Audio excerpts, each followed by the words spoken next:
आज मित्रों यहाँ पर एनडीए की बैठक हुई है जिसको प्रेसाइड किया है हमारे एनडीए के सीनियर लीडर सरदार प्रकाश सिंह जी बादल ने। और आज एनडीए की बैठक में 36 जो हमारे एलाइज हैं उन लोगों ने पार्टिसिपेट किया है। 3 एलाइज हमारे नहीं आ पाए हैं, तो उन 3 एलाइज ने भी अपना समर्थन इन राइटिंग भेजा हुआ है। आज जितने भी हमारे एलआई हैं सारे एलाइज ने प्राइम मिनिस्टर का स्वागत किया है और साथ ही साथ हम लोगों की तरफ से भी सारे एनडीए के नेताओं का स्वागत हुआ है। और एनडीए के सारे नेताओं ने प्रधानमंत्री जी का भी हार्दिक अभिनंदन किया है। चुनाव में सभी ने मिलजुल कर बहुत ही अथक प्रयास किया है। इसके लिए हमारे अध्यक्ष श्री अमित शाह जी ने भी आभार सबके प्रति व्यक्त किया है और प्रधानमंत्री जी ने भी उनके अथक प्रयास की सराहना की है। एक रिजोल्यूशन भी पेश किया गया है जिसे हमारे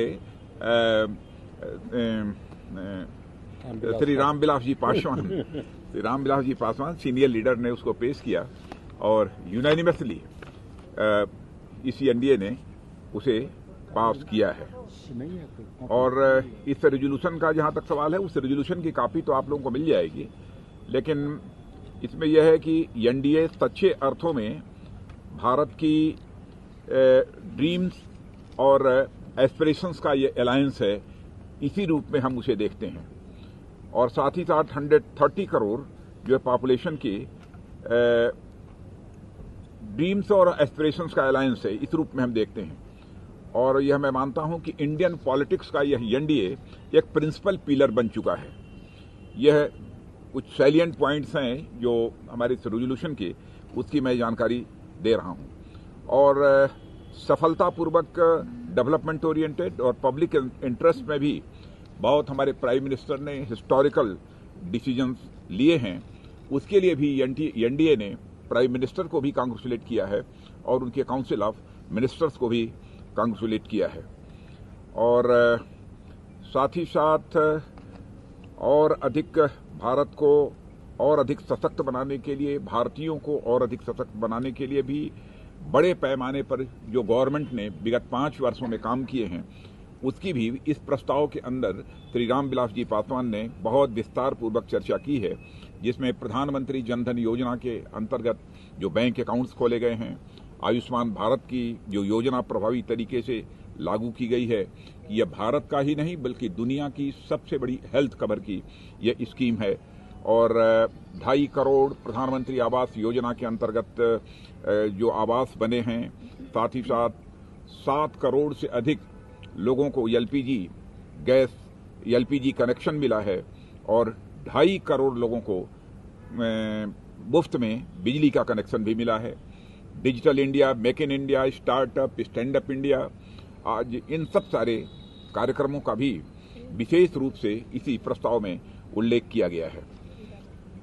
और साथ ही साथ हमारी गवर्नमेंट का जो एक डिसीजन था कि 2022 आते आते हम भारत के किसानों की इनकम को जस्ट डबल करेंगे, उस दिशा में भी बहुत ही व्यवस्थित तरीके से काम हुआ है और प्रभावी तरीके से काम हुआ है। अंतर्राष्ट्रीय जगत में भारत की प्रतिष्ठा बढ़ी है, इसका भी प्रस्ताव में उल्लेख हुआ है। और साथ ही साथ आतंकवाद से निपटने में और साथ ही मनी लॉन्ड्रिंग और क्लाइमेट चेंज से लड़ने में भी एक भारत ने ग्लोबल डिस्कोर्स को भी प्रभावित किया है, इसकी भी प्रस्ताव में चर्चा है। और जहां तक नेशनल सिक्योरिटी का सवाल है, उस पर हमारी एनडीए की सरकार पूरी तरह से अटल रही है। और मैं कह सकता हूं कि इंडिया को एक डिप्लोमेटिक और सिक्योरिटी फ्रंट पर जो भारत के बारे में यह धारणा थी कि इंडिया ये सॉफ्ट स्टेट है, उस धारणा में यह बदलाव आया है। अब यह दौर समाप्त हो चुका है यह मानने वालों का कि इंडिया ये soft state on the front of the diplomacy and the security. और एनडीए ने पूरे भारत में जिस तरीके से गवर्नेंस हम लोगों ने चलाई है, उससे अपनी एक नई छाप छोड़ने में हम कामयाब रहे हैं। और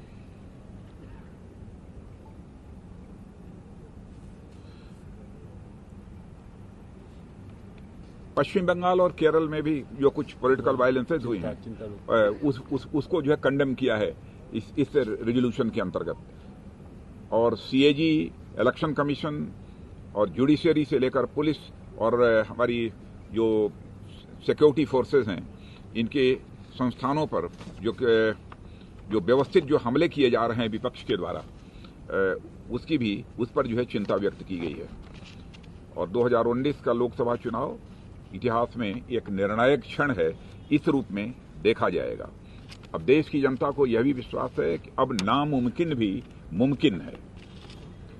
और पिछले 5 साल लोगों की बुनियादी जरूरतों को पूरा करने वाले थे। अब एनडीए ने यह संकल्प लिया है कि अब हम प्रगति की गति को और बढ़ाएंगे और लोगों की आवश्यकता को पूरा करेंगे करेंगे 5 वर्षों की जो हमारी सरकार होगी। और उसके अतिरिक्त इंफ्रास्ट्रक्चर सेक्टर में 100 लाख करोड़ 100 लाख करोड़ रुपए का हम इन्वेस्टमेंट करेंगे। इसकी योजना हम लोगों ने बनाई हुई है ऑलरेडी। और साथ ही साथ एग्रीकल्चर और रूरल डेवलपमेंट में भी 25 लाख करोड़ रुपए का हम इन्वेस्टमेंट करेंगे, यह भी योजना बनाई है। और आगे हमारा टारगेट है कि हम अपनी इंडियन इकोनॉमी को $5 ट्रिलियन की इकोनॉमी बनाने की ओर तेजी से आगे बढ़ रहे हैं और इसमें और तेजी के साथ आगे हम काम करेंगे। और इसके साथ ही संकल्प लिया है रेजोल्यूशन में कि भारत 2022 में आज़ादी के 75 साल पूरा करेगा। और हमारा प्रयास है तब तक हमारे महान स्वतंत्रता सेनानियों ने जिस भारत का सपना देखा है, माने कैसा भारत का स्वप्न था उनका, कि भारत हमारा स्ट्रांग होना चाहिए, प्रॉस्परस होना चाहिए, डेवलप्ड होना चाहिए और साथ ही साथ इंक्लूसिव भारत होना चाहिए। ऐसे भारत के निर्माण के प्रति हम पूरी तरह से प्रतिबद्ध हैं। यह प्रस्ताव में दोहराया गया है। इस एनडीए की मीटिंग के दौरान हमारे नेशनल प्रेसिडेंट श्री अमित जी शाह ने विचार व्यक्त किए, श्री प्रकाश सिंह जी बादल ने विचार व्यक्त किए, मैंने भी विचार व्यक्त किया, श्री नीतीश कुमार जी, श्री रामविलास जी और श्री उद्धव ठाकरे जी, इन सब सारे लोगों ने भी अपने विचार व्यक्त किए। प्रधानमंत्री जी ने इस मीटिंग को संबोधित करते हुए कहा कि एनडीए भारत की आशाओं और आकांक्षाओं का प्रतिनिधित्व करने वाला यह हमारा अलायंस है, यह प्रधानमंत्री जी ने कहा है। और उन्होंने कहा कि अब हम एक ऑर्गेनिक एंटिटी बन गए हैं। मैंने एनडीए के संबंध में कहा कि एनडीए केवल कुछ लोगों का अलायंस ही नहीं है, बल्कि जस्ट लाइक फैमिली हम लोग एक ऑर्गेनिक एंटिटी बन चुके हैं। और रीजनल एस्पिरेशंस को पूरा करने के लिए एनडीए ने बहुत ही महत्वपूर्ण भूमिका का निर्वाह किया है। और इसको इस रूप में भी कहा जा सकता है कि रीजनल एस्पिरेशंस को पूरा करने के लिए एनडीए अब एक स्ट्रांग पिलर बन चुका है। और पहले से एनडीए और अधिक मजबूत हुआ है।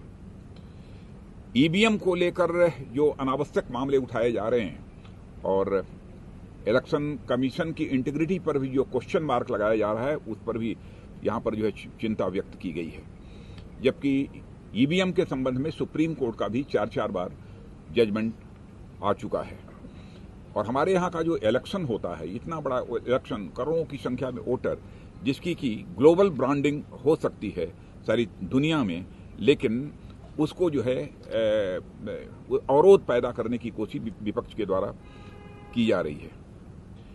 प्रधानमंत्री जी ने यह भी कहा कि देश में अब सार्वजनिक जीवन में जो कुछ नैरेटिव्स हैं, उन नैरेटिव्स को बदलने की जरूरत है, क्योंकि जात पात, ऊंच नीच, अब इस नैरेटिव से हम सभी को बाहर आना होगा।